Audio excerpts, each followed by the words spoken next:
అమ్మా, నీకు తెలుసా, ఇవాళ మేము స్కూల్లో ఏమీ చదువుకోలేదు. ఈరోజు స్కూల్ బయట పెద్ద శబ్దంతో బ్యాండ్ మోగుతూ ఉంది. స్కూల్ బయట అంటే ఎక్కడ? మనం ఆ కొత్త ప్యాంట్ తీసుకున్నాం చూడు, అక్కడ, ఆ బ్యాంక్ పక్కన. అమ్మకు ఏమీ అర్థం కాలేదు, కానీ రాజు మాత్రం చాలా సంతోషంగా ఉన్నాడు. పిల్లలు గమనించారా? రాజు 3 ఇంగ్లీష్ పదాలు ఉపయోగించాడు. ఆ 3 ఇంగ్లీష్ పదాలు బ్యాండ్, ప్యాంట్ మరియు బ్యాంక్. మీకు అర్థమై ఉంటుంది. ఈ వీడియోలో మనం 4 అక్షరాలతో ఏర్పడిన పదాలను చదివే పద్ధతి నేర్చుకోబోతున్నాం. 4 letter words with vowel A. పిల్లలు, ఈ పదం చూడండి. పదం BAND. ఇప్పుడు ఈ 4 అక్షరాలతో ఏర్పడిన పదాన్ని చదివేందుకు మనం ముందు 3 అక్షరాల శబ్దాన్ని ఉచ్చరించి దానికి 4వ అక్షరం యొక్క శబ్దాన్ని కలుపుదాం.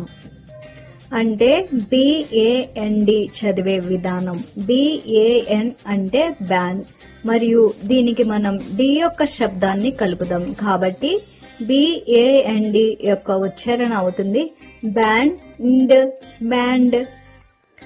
తర్వాత పదాన్ని చూద్దాం. పదం PANT. ఇప్పుడు ఈ పదాన్ని చదివే విధానం ఏంటంటే, ముందు మనం 3 అక్షరాలతో కూడిన పదాన్ని చదవాలి. దానికి 4వ అక్షరం యొక్క శబ్దాన్ని కలపాలి. PAN యొక్క ఉచ్చారణ అవుతుంది ప్యాన్. T యొక్క శబ్దం T, కాబట్టి PANT యొక్క ఉచ్చారణ అవుతుంది ప్యాంట్, ప్యాంట్. తరువాత పదం BANK. BAN యొక్క ఉచ్చారణ బ్యాన్. K యొక్క శబ్దం ఖ, కాబట్టి BANK యొక్క ఉచ్చారణ అవుతుంది bank, bank. 4 letter words with vowel E. BELT. పిల్లలు, ఈ పదాన్ని చదివే విధానం ఏంటంటే, ముందు మనం 3 అక్షరాలతో ఏర్పడే శబ్దాన్ని తీసుకుంటాం. ఆ పైన దానికి 4వ అక్షరం యొక్క శబ్దాన్ని కలుపుదాం. కాబట్టి ఈ పదాన్ని చదివేందుకు మనం BEL యొక్క శబ్దాన్ని తీసుకుని దానికి T యొక్క శబ్దాన్ని కలుపుదాం. దీని ఉచ్చారణ అవుతుంది బెల్ట్, బెల్ట్. బెల్ట్ అంటే పట్టి. తర్వాత పదం చూద్దాం. BEND. చదివే విధానం మళ్ళీ అదే. BEN యొక్క ఉచ్చారణ బెన్. D యొక్క శబ్దం ఢ, కాబట్టి BEND యొక్క ఉచ్చారణ అవుతుంది బెండ్, బెండ్. బెండ్ అంటే వంగడం. తర్వాత పదం చూద్దాం. పదం MELT. MEL యొక్క ఉచ్చారణ మెల్. T యొక్క శబ్దం ట, కాబట్టి MELT యొక్క ఉచ్చారణ అవుతుంది మెల్ట్, మెల్ట్. మెల్ట్ అంటే కరగడం. 4 letter words with vowel I. పదం GIFT. పిల్లలు, ఈ పదాన్ని చదివే విధానం మళ్ళీ అదే. అంటే ముందుగా మనం మొదటి 3 అక్షరాల శబ్దాన్ని తీసుకొని దానికి 4వ అక్షరం యొక్క శబ్దాన్ని కలుపుతాం. రండి ఆ పదాన్ని చూద్దాం. GIFT. GIF యొక్క శబ్దం అవుతుంది గిఫ్. T యొక్క శబ్దం ట, కాబట్టి GIFT యొక్క ఉచ్చారణ అవుతుంది గిఫ్ట్, గిఫ్ట్. గిఫ్ట్ అంటే బహుమతి. తరువాత పదం చూద్దాం. పదం LIFT.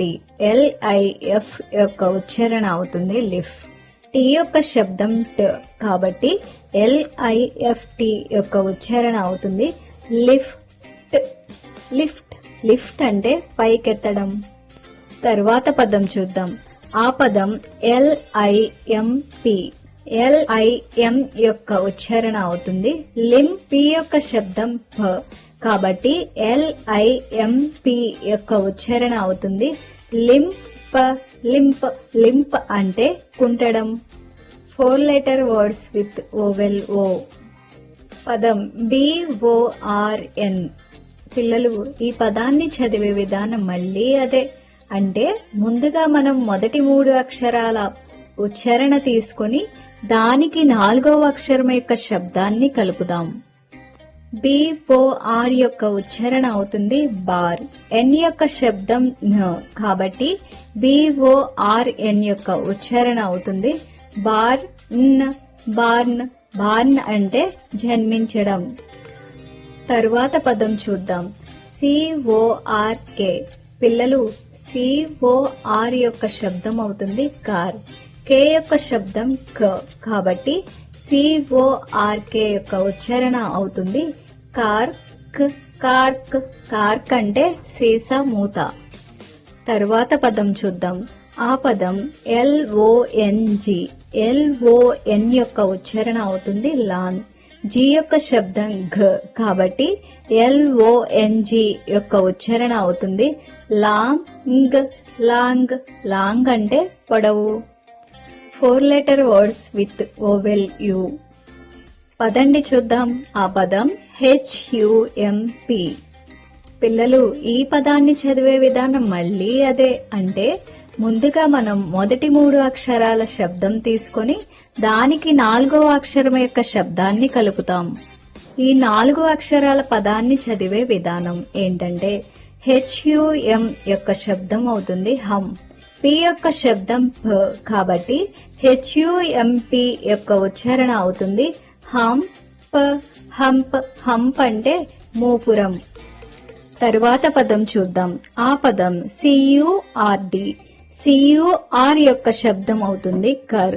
D యొక్క శబ్దం ఢ కాబట్టి CURD యొక్క ఉచ్చారణ అవుతుంది కర్డ్.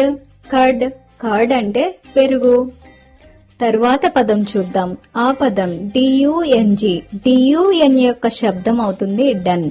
G యొక్క శబ్దం ఘ కాబట్టి DUNG యొక్క ఉచ్చారణ అవుతుంది డన్ గ. డంగ్. డంగ్ అంటే పేడ.